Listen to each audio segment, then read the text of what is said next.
Welcome. Happy Earth Week at UW-Whitewater. It's so nice to see young people energized to save the planet. Right? We are very pleased this morning to have, I'm Holly Denning, one of the co-chairs of the Earth Week Committee. And we have Chad Pregra is going to be our main speaker shortly, and I'll introduce him. But I'm going to first welcome the Chancellor. We're so grateful for him to take some time out of his busy morning to give you an inspirational talk and tell you what we've been up to at UW-Whitewater. So hopefully you'll be here one of these days, and some of you are already here. I see some college students too, young faces and a little older faces, and then some of the rest of us. So welcome. Thank you.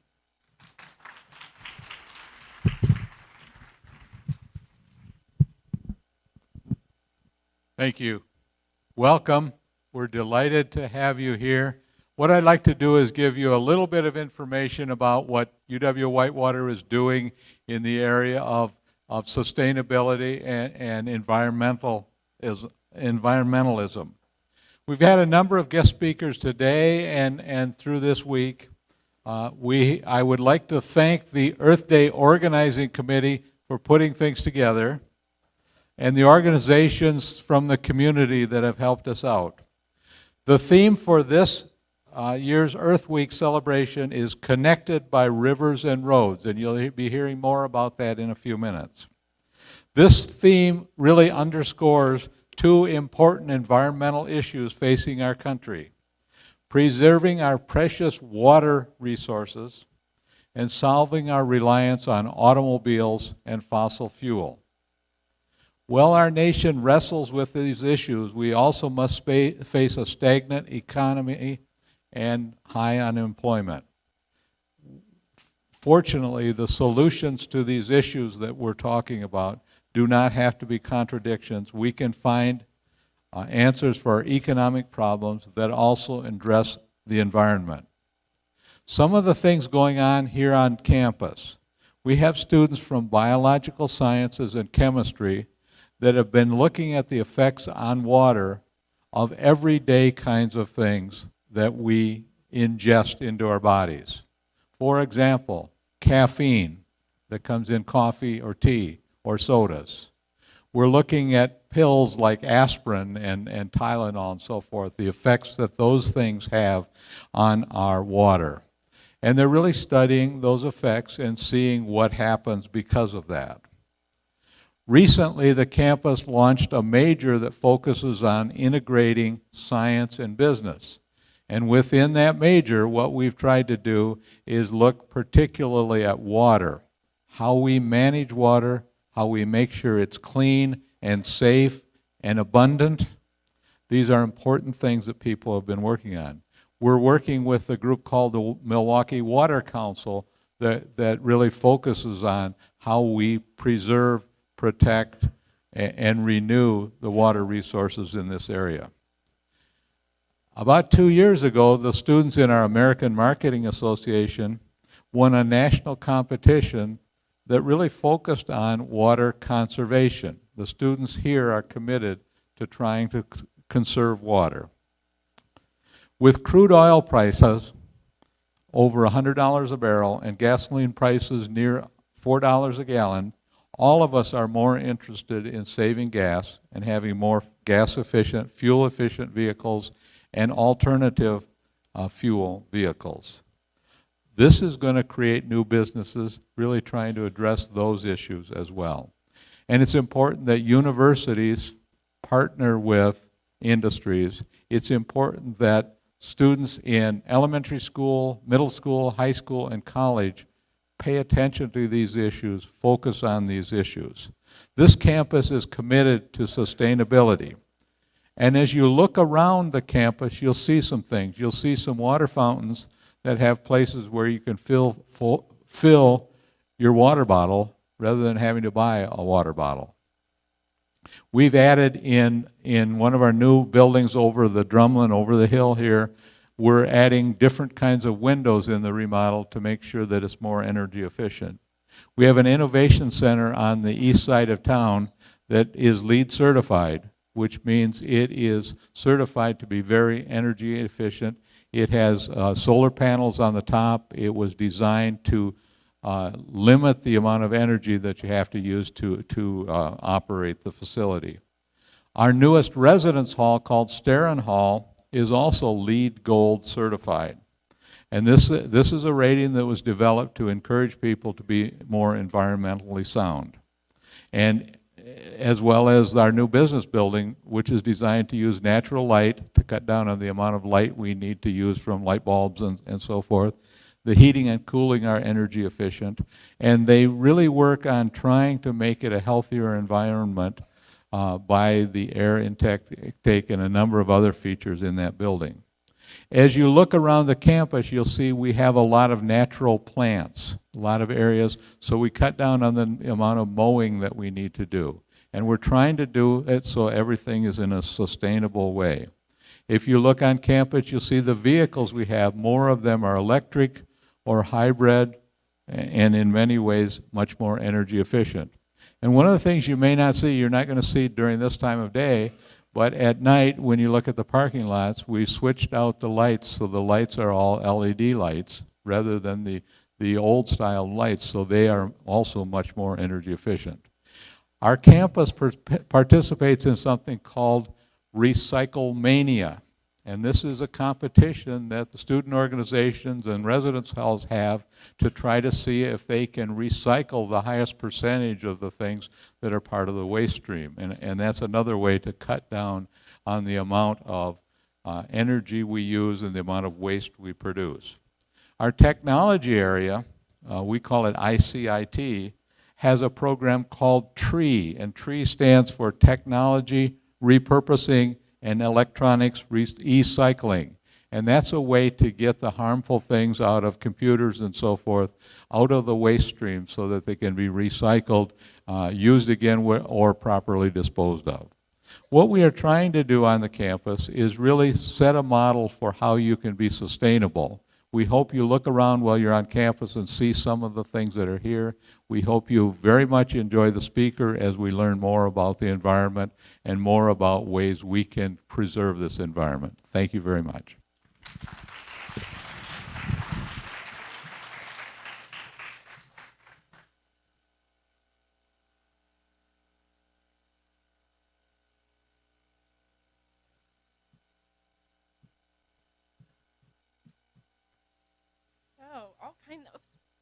All kinds of exciting things happening on campus and really around the world.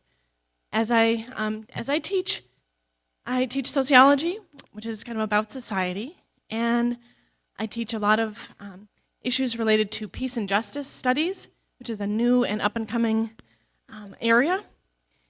And as I've been looking at students, talking to students, working with students for about 20 years, I really have seen a very positive shift. People seem to be much more conscious about the need to be aware, first of all, of what's going on and how we are impacting the planet. And one of the most inspiring things, and keeps me young, is that I do see these kind of increasing light bulbs going off in people's heads, hopefully the good LED light bulbs, right? And I want to just affirm that there are wonderful things happening, even though you might not see it in the news, right? There's a lot of negative things, it seems, that we see around us and hear around us. But it's this next generation that's absolutely, I have total faith that we are at a turning point, a very, very positive turning point, and we're starting to see it right here this morning. So with that, I'm going to introduce our speaker, Chad Pregra. Hold on a second. I have to actually read a little bio. So,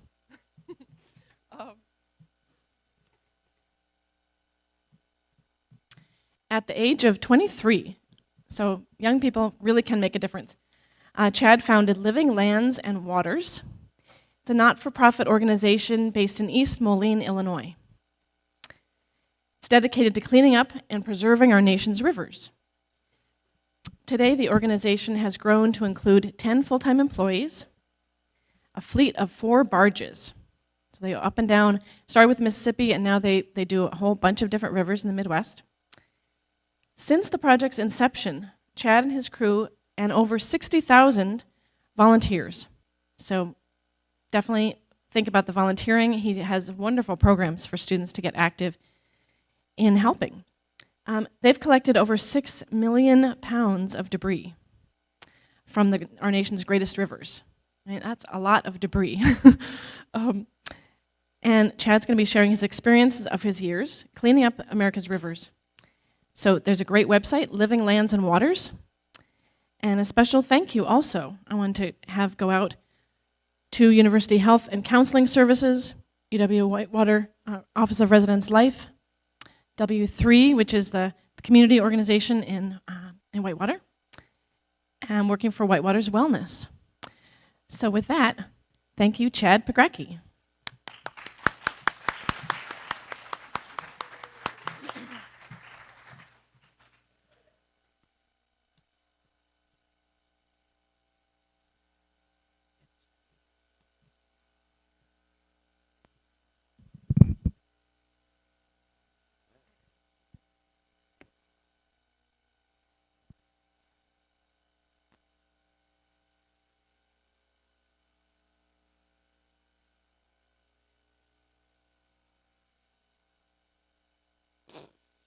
Just kidding. How we doing?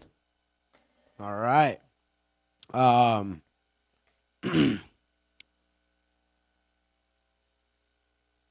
we doing? All right. Let's give it up for the teachers that brought you here today, folks. Let's give it up. Really loud. Unbelievable. Unbelievable. All right. I'd like to thank my front row. Love you guys. Biggest fans right here. All you in the balcony. That's a joke. If you look, there's no balcony. Just want to throw that out there. It's pretty good. Totally made you look, though. It's awesome. No, I really appreciate the opportunity to be here today and, part of the Earth Day celebration, Earth Week. And you guys got a great lineup, and I'm just really honored to be part of it. And I'm glad that all of you guys are here tonight or today. My name is Chad Pregra, and I've been asked to come here and tell you my story about helping to clean up America's rivers. One river, one piece at a time. When I say one piece at a time, I mean one piece of garbage. And I'm not talking just literally picking up little pop cans and tennis balls, even though we pick up millions of them, not thousands, millions, that kind of stuff. There are places on the Mississippi River that is nothing but, you can't see the water, it's nothing but litter and trash, okay? But I'm not talking just picking up that kind of stuff, even though we literally load barge loads of the small stuff and it all adds up and it all makes a difference. But I'm talking about what propelled me into getting into seeing cleaning up America's rivers was seeing thousands upon thousands of disregarded 55-gallon barrels, thousands of tires, thousands of appliances, pulling out cars, trucks, tops of school buses, cutting up sunken boats, sunken barges, big stuff. And before I get into telling you about what the operation has grown into, when I started, I tried to get it going as a teenager, and what the organization has grown into, I'd like to tell you a little bit about my background and how and why I was able to go about helping clean up rivers, okay? And I'll tell you about my background because exactly what you kids are into right now is probably going to play a large part in what you end up going into. Whatever your hobbies are, whatever you like doing, I can guarantee they'll play some part in what you end up doing in life. Well, I grew up right on the banks of the Mississippi River. When I say right on the banks, I mean my parents' house is literally from here to that wall away from the river. Mississippi River is like my front yard or backyard, whichever. I spent a lot of time out on the river playing, fishing, swimming. It was like a kind of lived out in the country. It was like a country river kid sort of deal. And anyway, when I was 15 years old, I got into commercial shell diving with my brother. Commercial shell diving is spending, 6 to 8 hours a day in the bottom of the river. It's pitch black down there. You can't see anything. I mean, you can't see even your hand in front of your face. You're down there. You're the anchor for the boat. You have about 60 to 80 pounds of lead around your waist.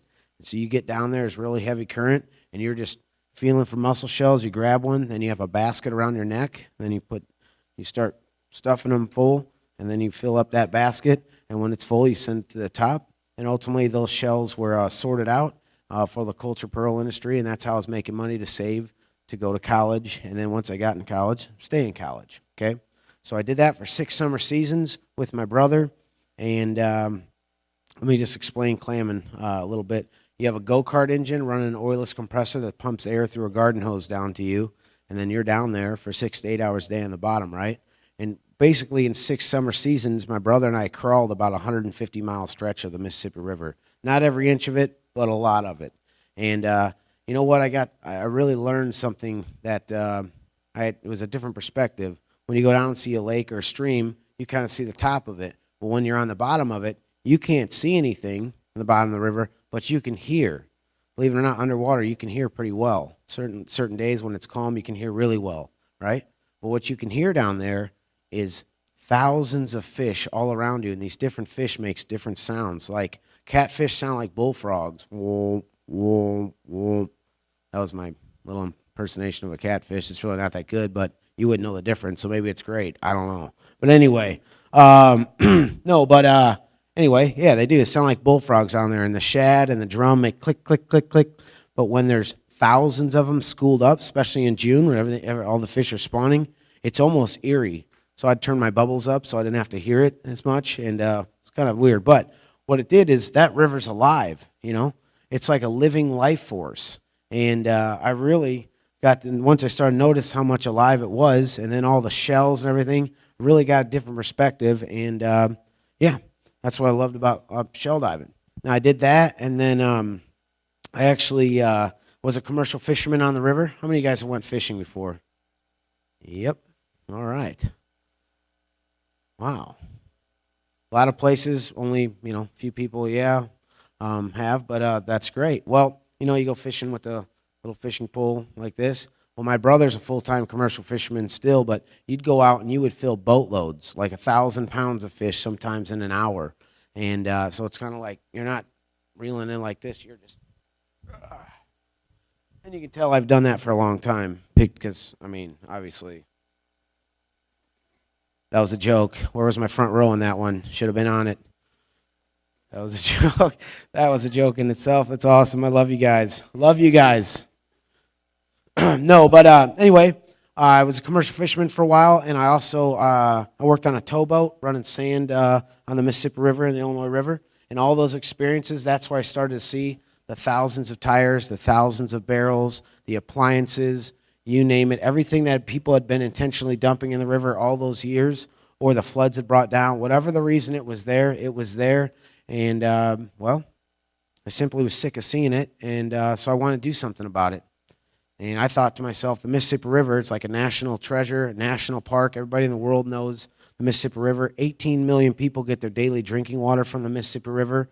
Again, it's like my backyard, and it shouldn't be like this. And I know that I'm not the only person that doesn't like seeing it like this, but maybe I'm the only person trying to do something about it. So when I was 17 years old, I tried to get this project going. And this would relate to all of you guys. When I was 17, I tried to get it going, right? And, well, I tried calling the state. I tried calling the state of Illinois. I called everybody there was to call. I didn't care who they were, what they did. I was calling and calling and calling. I called the governor so many times. He never called me back, but he's in jail now, so it's probably a good thing he didn't call me back because, thank you. You should have been in the front row for sure. I'm just throwing that out there. Next time, boom, right here. No, but yeah, I called and called and called, and no one would listen to me. What they said was, "Who are you, kid? What garbage are you talking about?" And no, we don't have any money for such a project. And I kept calling for 4 years, but I got to thinking, these people are 3 hours away from the river that I'm on now. I'm camped out on these islands. I'm seeing it firsthand. You know what I have to do? I have to show people like what I'm talking about. I have to show them. Okay? So I started taking pictures over the next 3 or 4 years. Everything that I saw, barrel piles, appliances, cars, sunken boats, sunken barges, doesn't matter, whatever it is, I put about 70 pictures together with my intention of going back to the state and saying, this is the problem, this is who I am, this is what I want to do, okay? And I was going to school at the time, right when I was getting ready to go back to the state, had all these pictures. I was going to Heartland Community College, and I know this sounds crazy to everybody, but my river cleanup operation, everything started from a NASCAR race. Sounds kind of far-fetched, but here's what happened. I was walking through the living room one day, college. I made a big poster and everything about this cleanup, had all these pictures, going to go back to the state. Now I can show them like what I'm talking about. I'm walking through the living room. I look, the guy just wins a NASCAR race. He does burnouts, and then he jumps out. He instantly puts a sponsor hat on, right? And he's got all these patches he's wearing, and I'm looking at him, and I'm thinking about this project and how can I get it going. And a lot of people have told me no over the four years, and I'm looking at them and I'm thinking, I could wear patches. I'll get a sponsor, okay? A sponsor, if they'll sponsor a race car, why wouldn't they sponsor a river cleanup? You know, be good for the community, good for the river, good for the people, be a positive deal. That's what I'll do. I'll get a sponsor, okay? So where I'm from, there was 3 main employers there. It's the headquarters of John Deere, make Case IH, and Alcoa's there. Alcoa starts with an A, boom, I'll start there. Looked them up in the phone book, called them up, got some random lady on the phone, said, hey, my name's Chad McGrack. I want to clean a 435-mile stretch of the Mississippi River. I was wondering who runs the show, who's in charge there, him or her, whoever it is. I want to come in there and talk to him or her, right? Yeah, she wasn't feeling it. She's not going to let me see the top person, okay? And I just said 435-mile stretch really quickly, right? Okay? Well, you know how I came up with a 435-mile stretch to clean up? Well, I figured set your sights high and let nothing be a failure. As long as you work as hard as you can every day, that's all you can do. I figured if I was going to clean up the Mississippi River, why not do it big, okay? Nobody's ever done it before, and it needs to be done. So I think I'm going to go from St. Louis, Missouri to Guttenberg, Iowa, both sides of the river, including all the islands. And I wanted a crew of 6 people, and I wanted 2 workboats. We're talking thousands of barrels out there and thousands of tires. Nobody's ever cleaned it up. In the 50, 75 years that people have been throwing stuff into it, it's never been cleaned up, and it's all accumulated out there, okay? So I set out with big intentions, okay? That's what I'm going to do. I have the lady on the phone. I'm ready to get in there. I'm ready to clean up, and she basically, she's not going to put me through to the top person. I ended up just begging her. She said, fine, I'll put you through to his assistant, and it's Mr. Wilkinson. And so anyway, his assistant wasn't there. It's beginner's luck. I ended up just getting him on the phone, and I wouldn't take no for an answer. I just said, hey, I want to come in there. I live 10 minutes from you. I got all these pictures I want to show you, and he's not feeling it. I'm not 501c3 tax deductible, not-for-profit organization. I'm not any of those things, and I didn't have a budget. I didn't have anything, and well, anyway, I said, listen, I'm going to stalk you and wait by your car. I'm coming over there right now if you're not going to see me. That's a joke. No stalking. Just don't want to I just want to clarify there. No, but I did. I mean, I was like, I'm coming over there. I got to show you. And I ended up getting a 10-minute meeting with them. That 10-minute meeting turned into an hour. I walked out of there with my first sponsorship, $8,400, my first time. But he said, I'll give you the money if you raise the rest of the money you need. Well, 6 weeks went by, and I called everybody there was to call. I was calling Nike. I was calling everybody you could think of. I called and called and called, and again, they told me, who are you, kid? What garbage are you talking about? And no, we no, okay? But I don't blame anybody. I had never led anything. I set out to clean a 1,000-mile stretch of the Mississippi River. It's kind of unheard of. It's never been done before. I had no experience. But what I did have is I knew there was a problem, and I could physically do something about it. It was simple. It was tangible. It was good. So sticking to that, after 6 weeks of more rejection, I went back into Mr. Wilkinson's office. I said, I don't know why you're interested in this, but I really need a sponsorship. So he gave me my first sponsorship, and I started cleaning up the next day, okay? When I say clean up, I mean filling up boatload after boatload after boatload. Now, it was good timing, okay?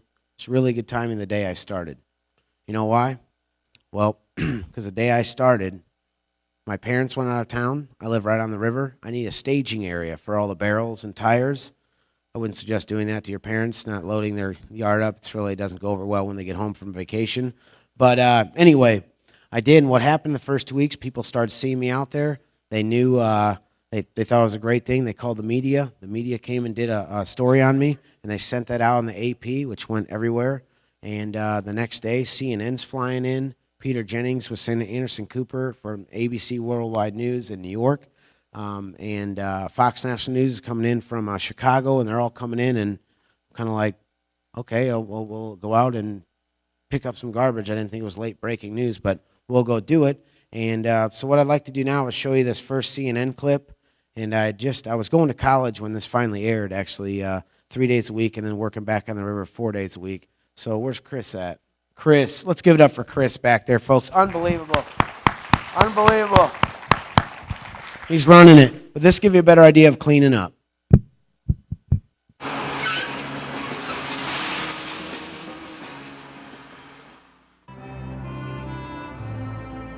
I'm 20 22 years old. My name's Chad Pregra, and I'm from East Moline, Illinois. I grew up right on the Mississippi River. I mean, my house is, like 10 feet from the river, and I spent most of my time on the water. I have been compared to a modern-day Huck Finn by some, but I don't know whether that's true or not. Because I was living on the islands for the last 6 years as a commercial mussel diver, I saw trash and I was tired of living around trash, camping out. All the beaches were totally trash and nobody was coming out to pick them up. So I thought, well, if I don't do it, who's going to? And this is the Mississippi, the largest river in the nation. In my opinion, the most valuable resource our nation has to offer. And yet it's been so neglected in the past and so, so trashed, and I think that it's time to be picked up. What I find out here is basically like a lot of barrels, tires, bottles, cans, mattresses for refrigerators, TV sets, everything you can imagine that'd be in a city dump, you find out here. Oh, here we go. But you know what? It's not going to miraculously go into a dump downriver or something, end up in a landfill. It's just going to go farther down the river. It's going to be in the river no matter if a flood took it here or what. And if it doesn't end up in the river, it'll end up in the Gulf. So, yeah, you gotta love this little spot here. 25 years ago, it was bad. You just dumped everything in the river. That's just what people did, 50 years ago, it didn't matter. Oh, look at this. Are they full? No, unfortunately. Oh, no, I don't drink it. I usually just dump them out or leave them like they were. Oh, perfect. Second one I found like this year. Look at that. Boy, there's like a whole bunch of eggs here. It's pretty weird.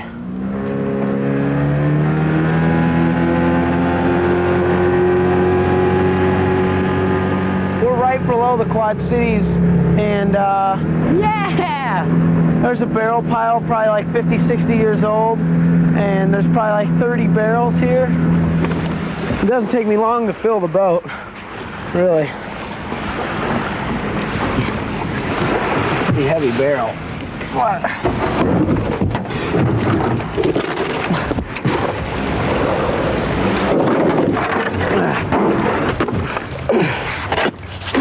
Oh, man.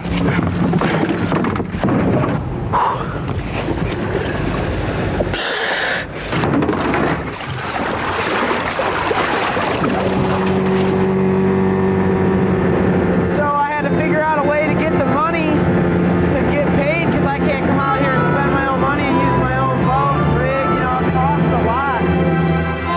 I've been able to do it because of Alcoa. They gave me an $8,400 grant to come out here, and that paid for all my gas, my food, my expenses, whether it be props, fixing my motor. I blew one motor up already, and if it wasn't for Alcoa, I wouldn't be right here, and the shores would still be just as dirty as when I started. And I picked over probably estimated 30,000 pounds of trash, 92 barrels, 156 tires, so the shores would just be the same as they were. The city of Rock Island let me put these dumpsters here, and then I can make 2-3 boatloads a day if I want.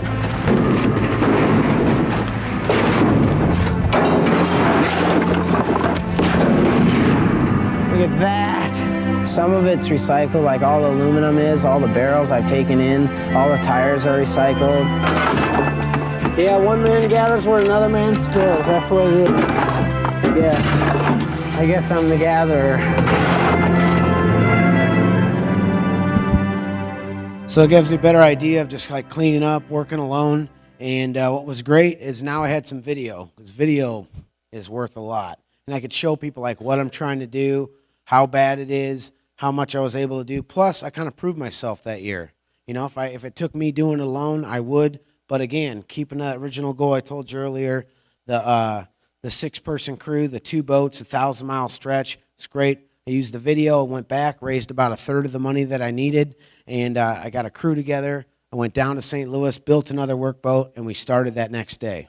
Now, the first time ever leading anything, yeah, well, St. Louis is key geographically. I showed up there on a spring day. What happens in the spring? It floods. St. Louis really floods. And we couldn't even get in the water. It's a bad deal. Anyway, for 9 months that year, we worked straight through. We worked all the way from St. Louis all the way up to Guttenberg, Iowa, then started working back down until the ice froze us off. The houseboat you saw in there, it was a hard year, okay? The houseboat you saw that I was on there, that sank. That was awesome. You should try that on Monday, just sink your houseboat. It's a lot of fun. I know you have a houseboat. You want to sink it? Not really. It's a joke. It's not a lot of fun. Actually, it's not fun at all. But the only good thing about the boat sinking was it sank in deep water. So we just kind of, boom. Who laughed? Yes, Resident Life. Ah, we love it. Right there. Anyway, no, but I'm having a good time. Can you tell? It's kind of fun. See my dance moves real quick? Just been practicing the mirror for the last month. Should I let you see them? All right, give me a beat. No, I'm just joking. I don't have any dance moves. You don't want to see that. You'd all be leaving real quick. No, but houseboat started sinking. We finished that year in a little 20-foot camper. Did we get everything in the river? No. We did what we could with what we had, and we worked as hard as we can every day, and that's all we could do, right? And so the next year I wanted to go up the Illinois River. Does anybody know where the Illinois River's at? Does anyone? Bueller, anyone? Finally got you to laugh. I've been looking at you the whole time. Finally. Really worked. Everybody look at her now. She's a laugher. She's a total laugher. I knew it. No, but anyway, the Illinois River, it's in Illinois if you don't know.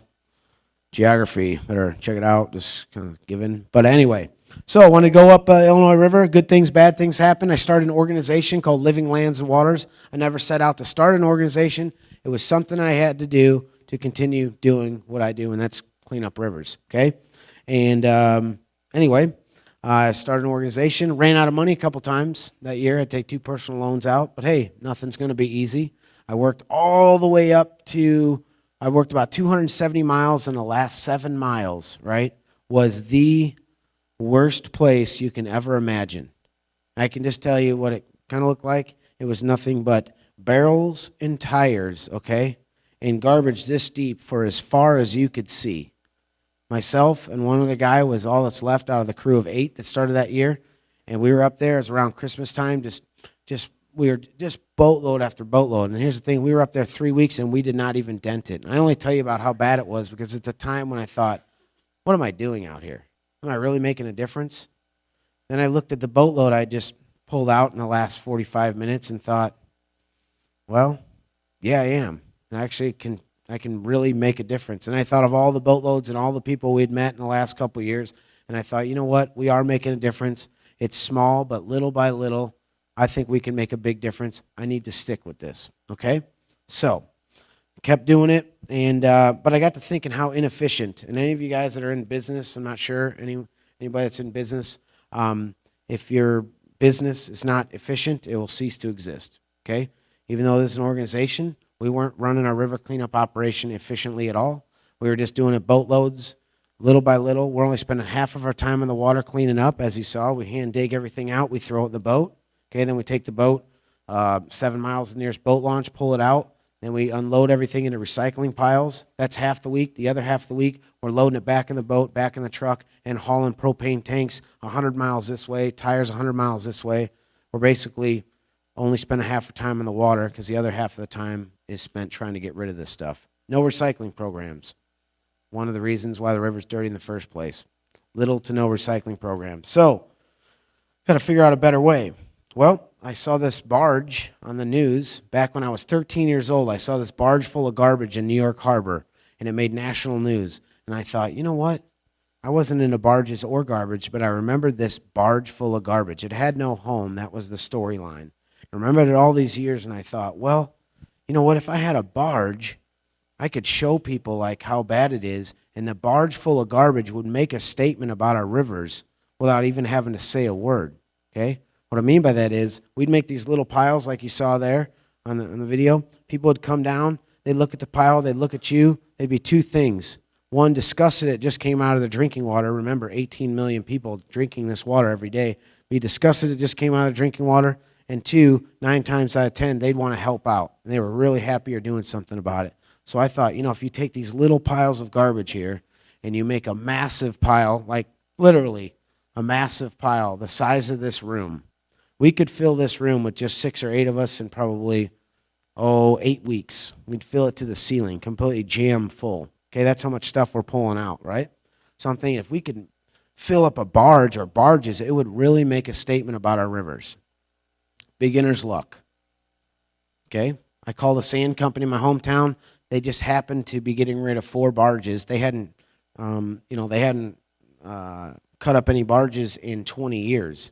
And I just happened to call in the same week. They just decided to get rid of 4 barges. And so I received my first barge in 2000. And then actually I needed 2 more barges to make a bigger statement. So first time I ever got a chance to talk in front of a group, there was a colonel and major general of the U.S. Army Corps of Engineers sitting front row, and I knew they had a lot of barges, so kind of hit them up. And I don't suggest doing that, by the way, just putting people on the spot in front of like 400 people. It's really doesn't go over well. But I did get 2 more barges, so maybe it does work. I don't know. So I have 3 barges, right? Started doing that. Now, before I play a second video, I want to tell you what the biggest thing I have learned about, well, just in general, biggest thing I've learned in the last 15 years of cleaning up rivers. Hey, dude, whoa, buddy. No, that's you, yawner, behind the laugher. I saw you yawn. What if, I saw you yawn. What if I yawn now? Everybody starts yawning in here. Might as well just go home, you know what I'm saying? Totally on you now.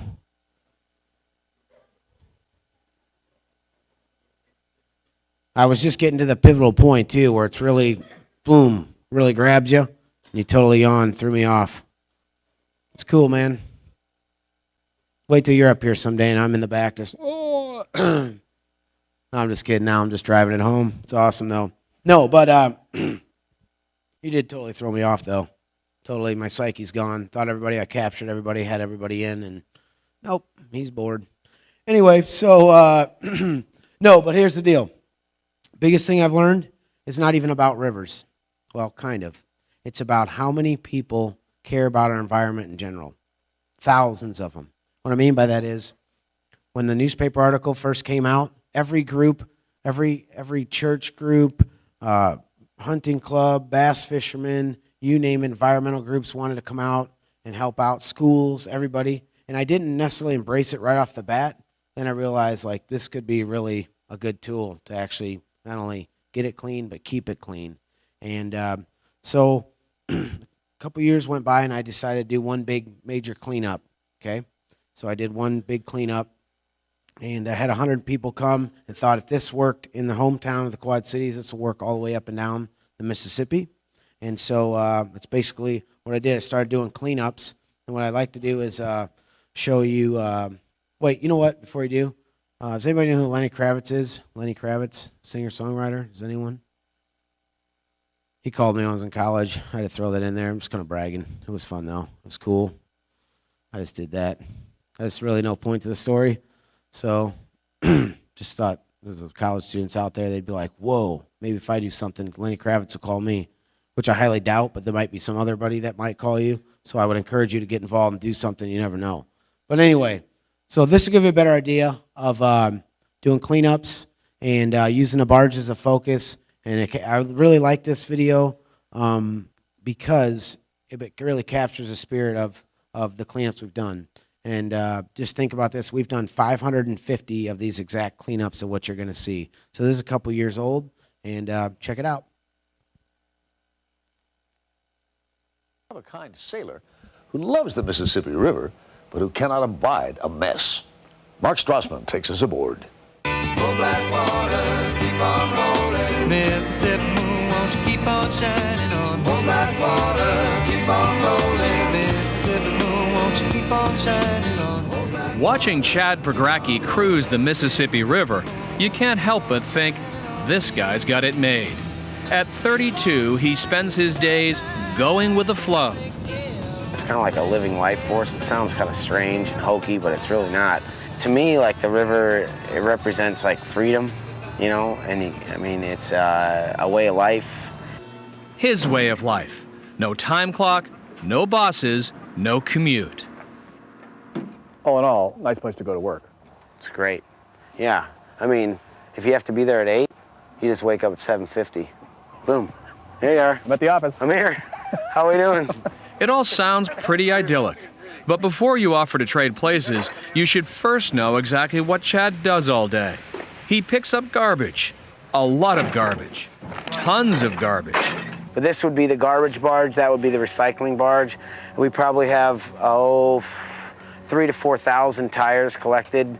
And then obviously all the refrigerators, the appliances, you know, water heaters, propane tanks, barrels. This stuff's from like a month's worth of work, just this stuff here. We've already unloaded 2 of these barges completely full though. Oh. This year already, so it's just, and that would be heaped, the entire thing heaped full. Anything that you would find like in a landfill or in a house, it winds up here. It's a huge job. But what's truly amazing is it isn't really Chad's job. He volunteered, or you could say the river called him to it. He grew up in tiny Hampton, Illinois, with the Mississippi literally in his backyard. As a teenager, he worked as a clam digger and a commercial shell diver.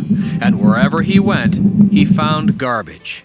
It wasn't like I woke up one morning and said, the river's dirty. It was a lot of time spent out there in different situations. And the more I started to focus on it, I really was, this is amazing how bad it is.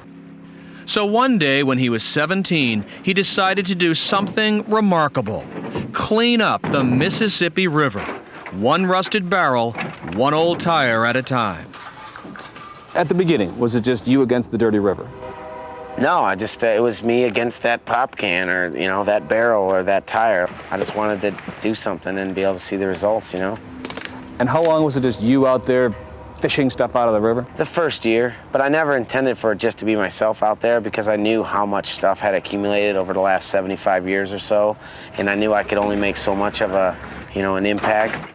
So in 1997, he formed a non-profit organization, Living Lands and Waters.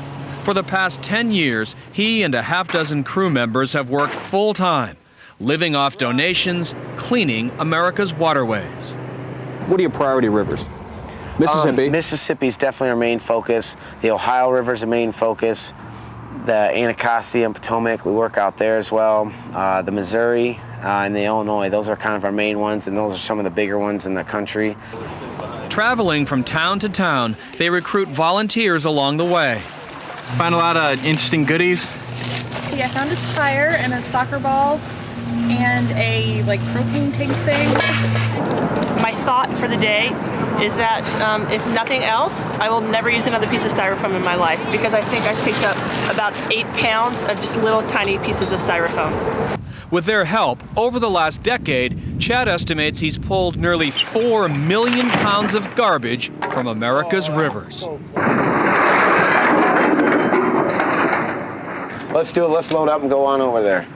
A recent Saturday morning found Chad in Burlington, Iowa, where 150 residents showed up to help. Curiously, all of them with the same first name. Hey, how you doing, dude? Good to see you. How you doing? Thanks, dude. Hey, man. Hey, Chad. How you doing, dude? Dude, I know, dude. Representing, dude. Jeff Bergman's with Iowa's Department of Conservation. He's worked with Chad on his stops here for the last 9 years. Would this have happened without him? Oh, no, not to this magnitude. You'll see a little cleanup. You'll see a little here, a little there. No, it wouldn't happen without Chad's goodwill. No, he's a cheerleader. He makes things happen. It's kind of heavy, isn't it? It's heavy lifting, but Chad keeps things light, turning every cleanup into a round of garbage barge poker. Best haul wins. Like if we go out and you get 3 refrigerators in a day, like in a boatload, I should say, it tops any other boatload. But if you get 2 bowling balls, that trumps the 3 refrigerators. That's the inside. If you've never seen the inside of a bowling ball, the ice breaks them, I believe, because we find a lot of broken ones. We have bones here. Okay, what's the story with this? I don't know. It looks pretty, I really don't know. We haven't probably checked those out. The barge the crew lives on is decorated with river serendipity. It's a floating gallery of found art. Babies. What's all deal with that? I don't know, somebody on the crew started putting them up there, but honestly, we found literally thousands of dolls. That's just like within a couple weeks, somebody put that up there. Are you still pulling the same sorts of stuff out of the Mississippi today that you were 5 or 10 years ago? Some of the same sort of stuff, yes, but a lot less of it. A lot of towns we don't even go back to that we've been in the past because it's clean. Between cleanups, Chad and the crew hold education seminars. So far, 1,500 teachers have become Chad's students. But I think we really are having an impact through you guys. And he's written a book about his adventures, which he hopes will inspire others as he was inspired. I once read in a book that the earth is not destroyed as a whole. It's not just boom, it's destroyed. It's piece by piece. And I think that's the same way that it needs to be fixed. It could be a tire by tire pulling out of the river, or a barrel, or whatever it is, little by little. It's the little things that really do add up. And if a lot of people come together and do those little things, it adds up to big things.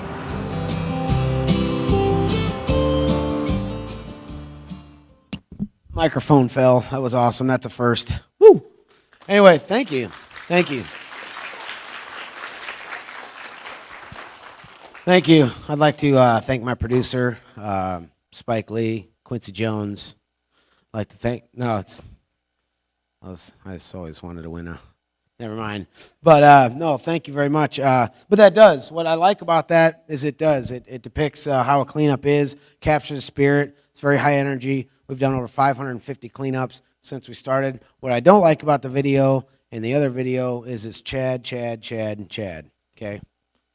And that's really what it is. I don't like that because it's not about me. It's about all of you. So I was asked to come here. It's about the difference you all can make and should make and hopefully will make. And but anyway, I'll touch on that again. But I just feel kind of like, it's all about Chad. It's really not. It's all about you. And anyway, that shows you the difference with the help I've had. I've had over 70,000 people come and help me at those cleanups, 550 cleanups, 18 states and 16 rivers. And we've built the only river cleanup operation like it in the world. And we have 7 boats now, 4 barges, 2 towboats. And now I just built a new floating classroom, which I'm passing around some pictures of it, which hopefully maybe some of you guys can come to. So it's an efficient river cleanup operation. We went from boat loads to barge loads now, and just to let you know, we've removed over 4,000 barrels, over 1,000 refrigerators, 10 cars, school buses, barges. The list goes on and on. Hot tubs, all the bowling balls, all the different things. And here's the bottom line: the river shouldn't be like this. And what it goes to show, if you see a problem, know you can do something about it, whatever it is. No matter how big it is. And for you kids out there, college students, adults, you're too old. You can't do anything anymore. It's over. But the rest, that was a joke. That was terrible. It was a total joke. But here's what I've definitely learned, all right? Here's what I've totally learned is that looking back, the thing I thought I had going against me was the best thing I had going for me. Because when I was younger, 22, trying to start this out, or 17, everybody, he's too young, that whole deal. But looking back, that was the best thing I had going for me, by far. It's like you realize, being young like this, you don't realize how much power you do have. Because you know what? There's a lot of people that want to see you succeed, starting with your teachers. That's why they're teachers. They want to see change. They want to help you succeed. I'm just telling you, you don't realize the power you have. So if you see a problem, know you can do something about it. Even if that's helping another student because they're struggling in math or something. It doesn't have to be some massive problem, little by little. And I'm just throwing it out there. College students? Any college students in here? How many are in here? Yeah, that's where it's at, college. How many of you guys in the front row in these front rows going to go to college, planning on going to college? Yeah, college is awesome. You really should go. It is a great opportunity. Wow. Woo! And you know who's responsible for, making it a great time? Res Life right there, Residence Life. What's your name, sir? Please stand up. Please stand up. Let's give it up for him, folks. Unbelievable. That's right. That's right. I just threw that out there. I threw it out there. No, but really, you guys got to study up, study hard to get to college. Because college gives you options. I know you're far from there, but you guys that are in college, you know what you ought to do? Economy's kind of tough right now, isn't it? Kind of tough. How you going to get a job? Student loans, all that. Well, you got to think of something here. I'm going way out on a limb here. I never talk about this, but it's something I think, so I'm just going to throw it out there because that's how I'm feeling right now. Okay? What's going to separate you when you get your degree from the other 150,000 people that have the same degree as you that are going for the same jobs? What's going to separate you? I can tell you what might separate you. Volunteering for different organizations, because that's what companies are looking for. They're not looking for the standard, he got a degree, nothing separates him. What's going to make you stand out? The fact that you organized different events, you participated in, all of that. You know what I'm saying? Volunteering. I do believe you should get involved with as many different organizations that you care about as you can, and that will help separate you from the rest of the pack. Am I right? I mean, I think I'm right. I don't know. Am I right? I don't know. It's worth a shot. If nothing else, through volunteering, you might find a real passion that you really like, helping people. So I'd encourage you to do that. Maybe it's selfish. Doesn't matter. It might change your life. I'm just throwing it out there. Am I far from river cleanup right now? Yes. Let's get back to river cleanup. Sorry, it's just what went through my head. Got to throw it out there. I did it. I feel good about it. But again, it's not about me. It's about you. So getting back to river cleanup, the organization, here's the deal. Not only do we do river cleanups, we've done all those cleanups, 70,000 people, all that. We also, I like planting trees. Started planting trees about 8 years ago. Then I started a nursery 4 years ago and started the Million Trees program. And as of yesterday, we wrapped our last tree. We have given out or planted in the last 4 years 436,000 trees to date. And it's part of our Million Trees deal. And then we also got into doing education. We've put on 92 different teacher workshops in 7 states. And we've had over 1,700 teachers come to our workshops. And all those teachers said 2 things. Best workshop I have ever been to, but how can I get my students involved?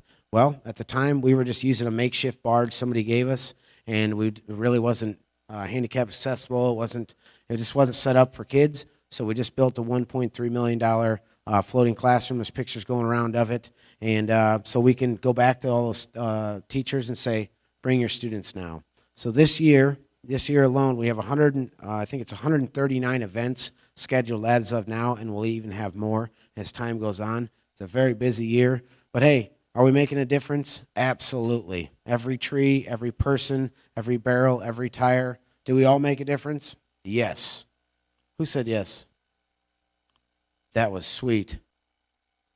I am so glad that really my front row came through for me, especially you two.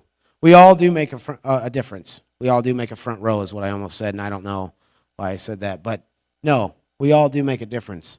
And you can make a difference. And I know, like, it feels weird for me to be up here and say that, but honestly, if you see a problem, know you can do something about it and should. You know the Lenny Kravitz thing I talked about? That's just the tip of the iceberg. There's so many cool things that have happened to me since I started. I mean, I'll just brag for like 30 seconds. I've had my own show on Discovery Channel. I've had over 50 different awards. One of my last groups I talked to was the 4 living presidents in the Kennedy Center. It's on NBC. I came on right after Kid Rock. It's pretty awesome. But I did. I got a standing ovation from all of them. And same thing. If you see a problem, know you can do something about it. And I've had so many great experiences. Been on MTV, Discovery Channel, you name it, blah, blah, blah, on and on. But here, I'm not trying to brag. I'm just telling you, if you do see a problem, you really should do something about it because good things will happen. And change does happen, and we need more people making change. So think about what you really want to do, especially for your college students because you're getting ready just to go out there and do it. Think about what you really want to do, what you're passionate about, and doing it. And that can be anything, whatever. It could be making money. It doesn't matter. Just figure out what you're passionate about and do that. Like Chris, it's game on, isn't it? Yeah. We talked earlier. Figured out his passion. He's all about it. He's already doing it. So just open a second business. I'm going to hire him from now on for doing all my lights and sound and stuff. I guarantee it. You want to move on to the barge? Probably not. Okay, thanks, man. I hurt my feelings, but that's cool. No, but anyway, you know what I'm going to do now? Here's the thing, you guys. I don't have a super good ending. What I do have is just like, I just want to say thank you to all of you and know that if this is nothing more than an example of anything is possible, I do believe it. And I know it. And I would like to open up for questions in regards to river cleanup if you might have any. Do you have any? Anyone? Yep, right there.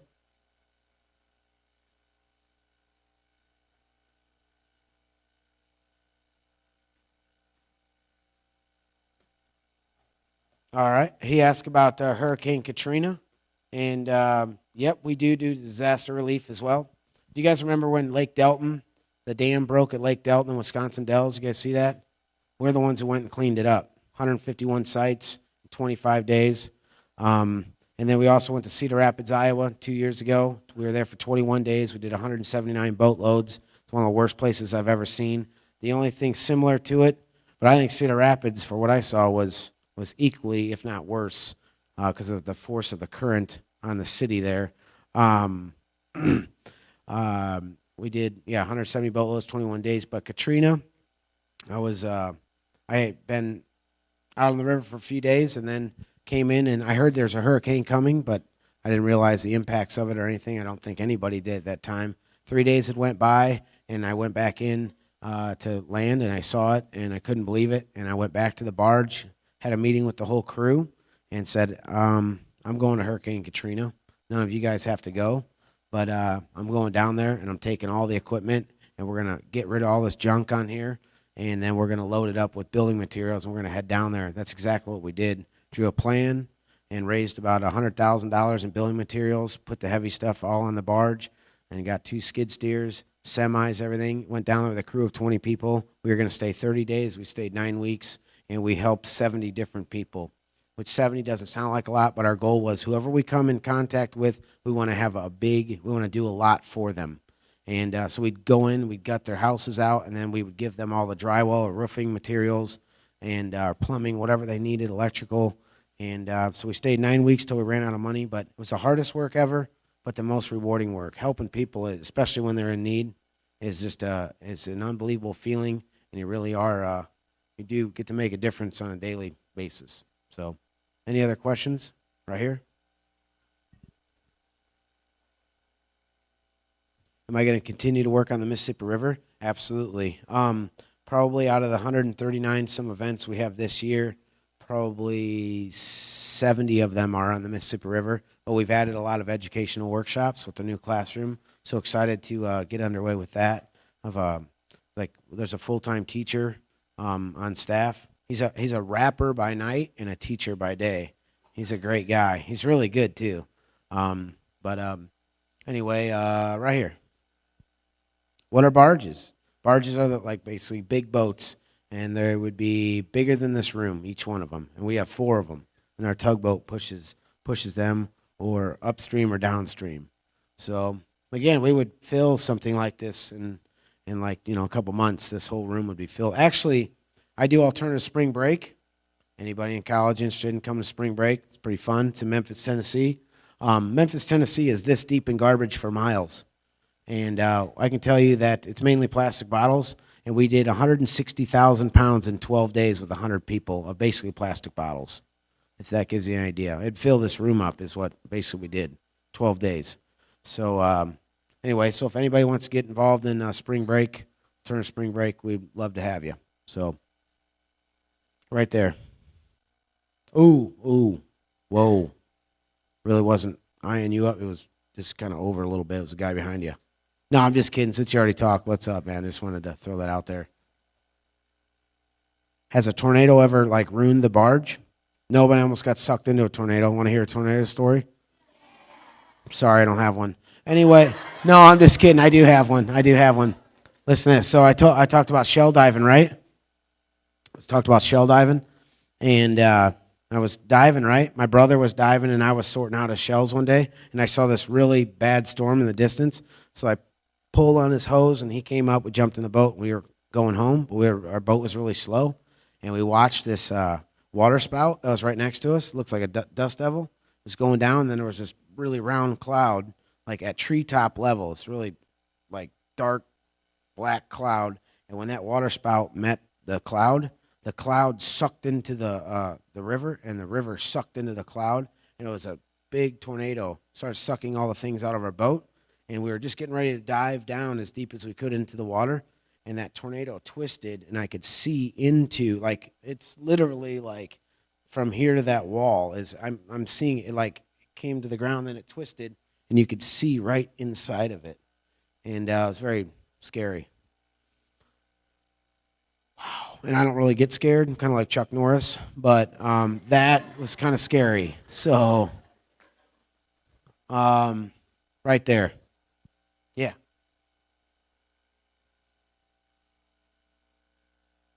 Have you ever picked up any dead animals while I picked up the trash? Yes. There was a dead cow that floated into the bay in my hometown. It was like a big deal. Nobody else would go out there and do it, and I did it, and yeah, it was a lot of fun. It's a long story with that too. We're gonna go way back, right there. Yep.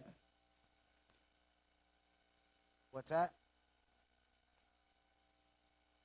In this particular area, there's not. If you're willing to travel, they're along the Mississippi. We're trying to focus on just the Mississippi, even though we've done a lot of smaller rivers and some lakes in the past. But if you're willing to travel all throughout the summer, we have different cleanup events.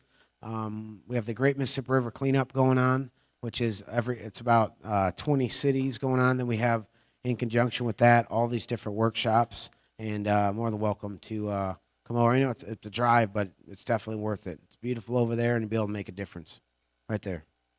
Yep. In the video, what were the bones from? It's kind of a gray area. I don't know.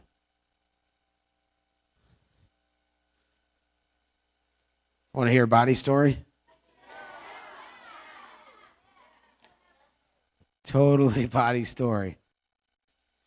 There's a point to this. It's really a pretty serious point. The only reason I bring that up because somebody's going to ask me that in the next, like, 2 minutes. I guarantee it. Because you said bones, and they're going to go to bodies. You ever found a body? So I'm just going to get it out of the way. Am I right, teachers? That's kind of how it rolls, isn't it? All right, here we go. Body story. There's a point to this. There really is. So here's the deal. I found 2 bodies, and one there's a sad ending, but it was crazy. So I had this guy on my crew. His name was Zach, but I call him Zacula because he liked death metal. He liked like heavy metal. And anyway, maybe he wasn't the brightest guy in the world. I don't know. But anyway, he found this skull, okay, in the sand, and then like that it was his. He wasn't gonna give it up or anything, and he just put it in a bag and kept working. Didn't think much of it. He thought like it came from a science class. Okay, he didn't really think like, you know. Anyway, he put it in a bag, and then, you know, we started unloading boats, and after an hour, he forgot that he even found it. Then he's like, "Oh yeah, check out what I have, a human skull," you know. And I'm like, "Oh, we gotta call the cops," you know. And he's like, "What do you mean?" I'm like, "Well, you can't keep it. It's somebody's, man. You gotta, you know, we call the cops." He didn't even know where he found it or anything. This guy was oblivious to it. Anyway, he found the rest of it in the day, and I assure you, there's a point to this. And so we had our cleanup. He found the bodies the body on a Wednesday. And then on Saturday, we had a cleanup. It's about 50, 60 people sitting around after the cleanup. We're at a marina. We're eating cheeseburgers, whatever. We're all sitting in a circle. This lady shows up, and she's like, "Are you Zach? Are you Chad?" And we're like, "Yeah." And this lady starts hugging us. And what it was the story goes is that the guy was 21 years old. He was on drugs and jumped off a bridge. He was all mixed up on drugs. And she was there. It was his mom there, hugging us because we had brought closure to her life. He'd been missing for a year. So the moral of the story is, don't do drugs. That was a good ending. I mean, you weren't expecting anything to do with that. You just thought, but it was, don't do drugs. That's a good, powerful message, right? Is it not? Thank you.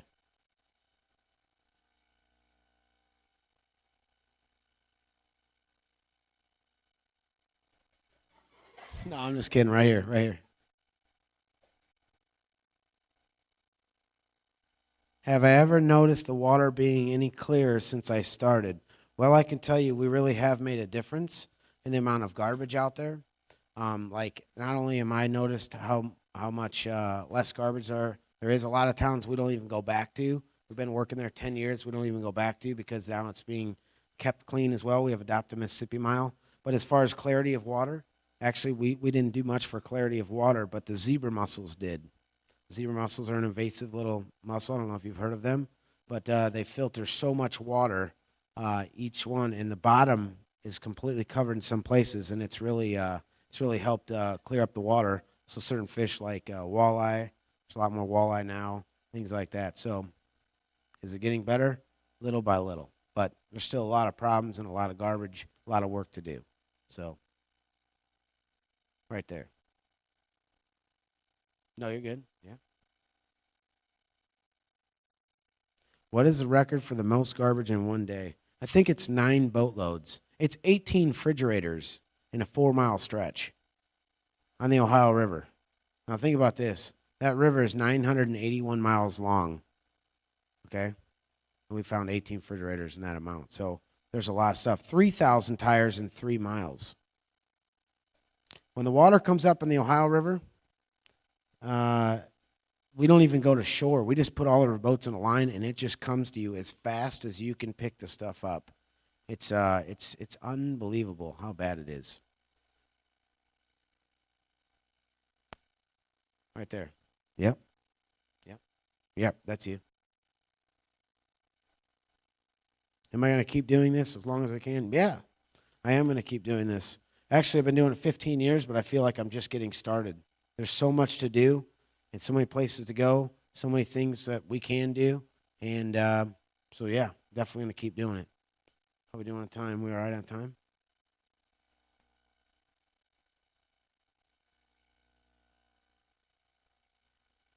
I'm just looking for excuses not to answer any more questions. Let's be honest here. No, it's a joke, dude. I'll stay here. I don't care. I want to be honest. Your questions are really, really good. So just want to throw that out there. Right here. What does it look like at the bottom of the lake? Is that what you asked? I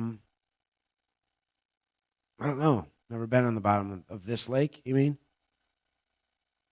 The Mississippi River? Well, you can't see anything, so all I can do is feel. I think there's a lot of places I really wouldn't want to see what I'm feeling. You know, it's really weird down there. If I can just throw this out there, it's feeling couch cushions. Kind of feels like a body, you know? You touch it, and then you're like,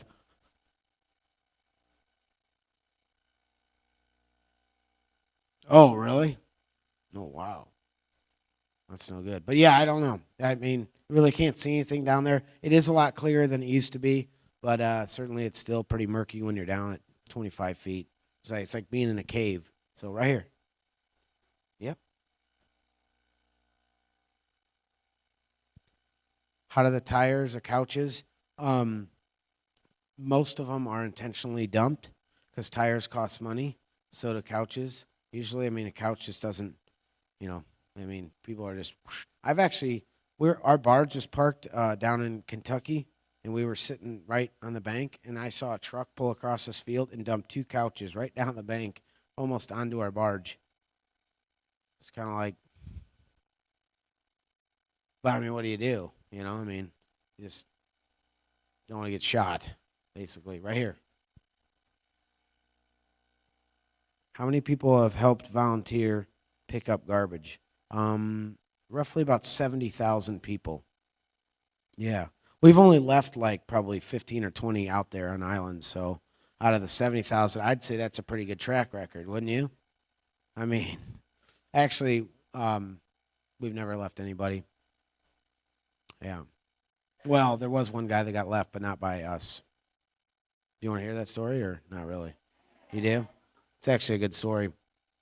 Burlington, Iowa, city council members all get together. They go out on this one city council member's boat, right, at our cleanup. There's hundreds of people there. It's actually the same town you saw that last piece on.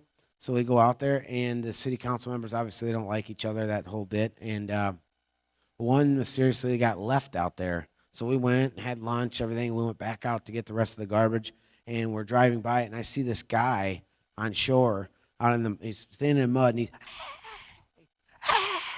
he's screaming, jumping, I mean, going crazy. And yeah, so I'm like, hey, act like you don't see him. Let's just kind of, and then by the end, he was just like, and it was kind of a joke. But then we pulled over there, and he told me that the other city council member, the mayor, left him out there, and he wasn't too happy. Yeah. Anyway, so a lot of stories right here.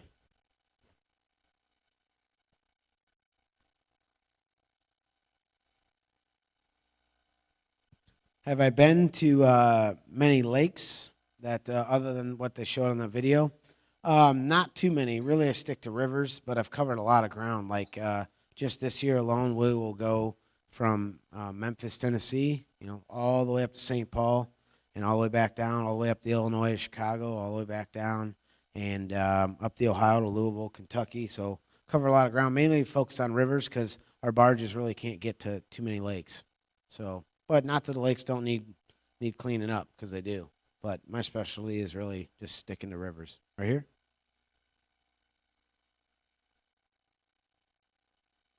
How long do you think it would take to clean up all the garbage that's on all the rivers? A very long time. Like, unfortunately, the farther you go south, and as more and more tributaries come into the rivers, it brings more. And there are certain places that is just absolutely... I mean, it's hard to imagine that we're drinking the water every day, like where we take alternative spring break. I mean, it's just, it's unbelievable. But the fact that we can do something about it is a really powerful thing, and the fact that the news picks it up. And, I mean, I'm just part of a movement, and that movement's getting stronger. I mean, me coming here, I don't know what will happen from that, but hopefully you guys will go out and do something good, get the cleanups going.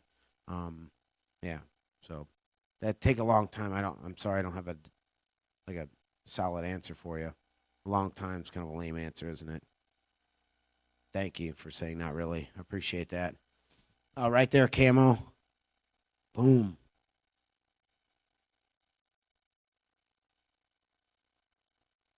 How many tires do I collect in 1 year? That's a gray area. I can tell you it's like, I think it's like 77,000 tires since we started, but that's little tires, big tires, everything. And then about a month ago, I worked a thing out with Bridgestone Tire Company. I went to Nashville, and now they're going to pay for all that because I would pay, sometimes $20,000 a year just to get rid of the tires. And you have to pay for them, so that's part of the reason why they're in the river in the first place, because people don't want to spend the money. So, yeah. Right here. I started the organization in 1998. But again, I didn't set out to start an organization. I just, it was one thing I had to do to continue doing this. And, yeah, 1998. Right there.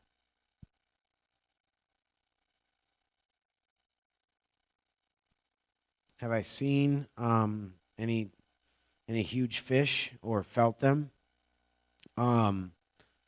I can tell you that they were around me one time, and I just had that feeling. Like it was kind of by south of Dubuque, Iowa. Anyway, there was like a sand flat coming down, and these flatheads had like moved their tails and made big holes that were about that deep and about that big, and there was 3 of them. So, and what it was is there was a shell bed. There's all these shells that would be up above, and then when they die, the current would just roll them down into these holes, and these fish, 1, would be out of the current. They'd expend less energy, and 2 is just like the food would roll down to them, which was really good for me because then there was like, I was really loud when you're down there, you're moving around and stuff. So I know that the fish moved away, and then I just picked up all the dead shells that were in there. So it's kind of like, yes. That's kind of what you do down there. Sometimes you do sing to yourself, but then I knew, but it was eerie because you knew these big fish were right around you. My brother's a commercial fisherman, and he has ones of, he caught a couple. I'm actually getting one mounted, 110 pounds, but they're like twins, 2 of them. big catfish, really big ones. But so you get a lot of catfish, things like that. But can't really see them underwater or anything like that. So right there. Have the boats? Have they ever sunk from the garbage? Sank from the garbage? Is that what you ask? Yeah, I've sank 11 boats. I actually have a separate business that I raise boats off the bottom for people because I was so good at raising my own. I'm really not kidding you. That's kind of what I do on the side. But yeah, I've sank 11 boats. That's why we never take volunteers and garbage in the same. I mean, I personally haven't, but my crew has and stuff like that. So we just basically haul people, and then we go back and haul the garbage. That's kind of what we do. So, but I haven't sank one in 4 days. So no, it's not 4 days. No, it's I don't know, quite a few years. We actually went from smaller boats. Now we have really big boats that have air pockets in them, so they really can't sink. But yeah, 11 boats is what my tally is now. Not proud of that by any means, just what it is. Right there. Has anybody ever had been injured? No. We have a perfect. Ooh. Wow. Almost missed that one. Got to knock on wood on that superstition.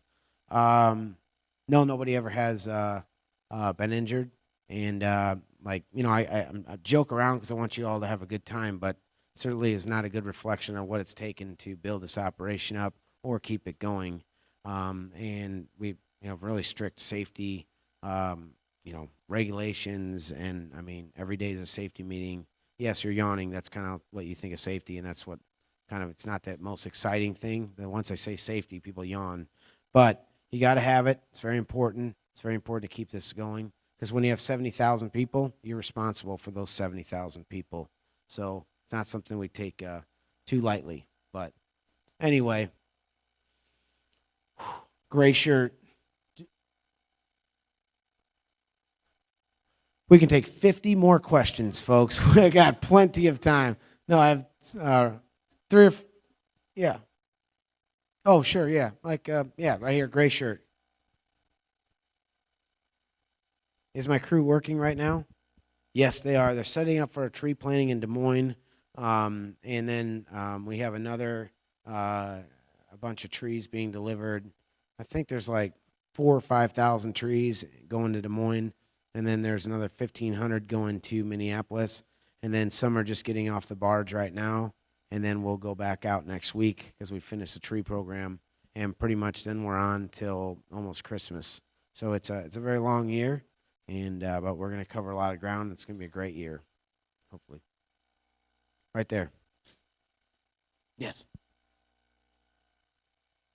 What time do I start? What time do I end? It just depends on the day and the event. I mean, sometimes it's very long days, and it's definitely more than an 8-hour day typically, for sure. But right there, striped shirt behind the teacher. Yep.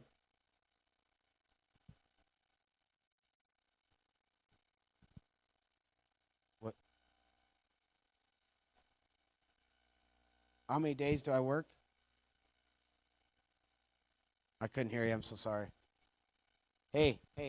Oh, it's wanting her to say it, not this telephone, because then you're not even going to say what. I've been down that road before. The telephone thing doesn't work. You're going to have something way different. No, I'm just kidding. What'd you say? Do I work when it's raining? We work when it's snowing, raining, sleeting, sunny out. Just if something, I mean, kind of work through it all. So thanks for bailing out on me early. Appreciate that. It's cool. Everybody look at them. Everybody look at them. They're bailers. Just kidding. That's so fun to do. All right. I have time for, well, here we go, right here. Have I ever bailed on somebody? I got up and left? No. No. Not really. We never bail on events, I can tell you that. It's like if we say we're going to be there, we're there. And so, yeah. I like your shirt, by the way, Mr. T. Right there. Shoes? We found thousands of shoes, man. I don't know. Memphis, Tennessee, I can tell you, I bet we found 150 Jordans. No, I'm not kidding you. I'm not exaggerating, okay? I can tell you what, you've never seen so many Jordans in your life. There's Jordans everywhere down there. I'm not saying they're the best condition. There's a lot of Jordans. None that fit me, though. So, anyway, one more. Really connected. Really. Bingo right there, dude, in the yellow, right on the corner. I'm so sorry, everybody else. It better be a good question, by the way, because a lot of people are going to be disappointed if it's not. Pressure's on. Do I have fun while I work? I do. But I actually, this is a really fun thing for me to do. But my work, because there is a lot of, your barges and everything, there's a lot of danger involved. And when you're in charge of, crew of people, and then, sometimes you have anywhere from 6 people to 1,600 people at one event. It's definitely, there's a added stress level because you're in charge of all those people, making sure they have a good time, a safe time, a quality time, and they feel empowered to, that they didn't waste their time, and that they want to come back and help make change and continue to do that. So that combination, it can be a little stressful sometimes. But anyway, hey, I just want to say you guys have been a great audience. I really appreciate all of you guys coming out today. I appreciate your teachers.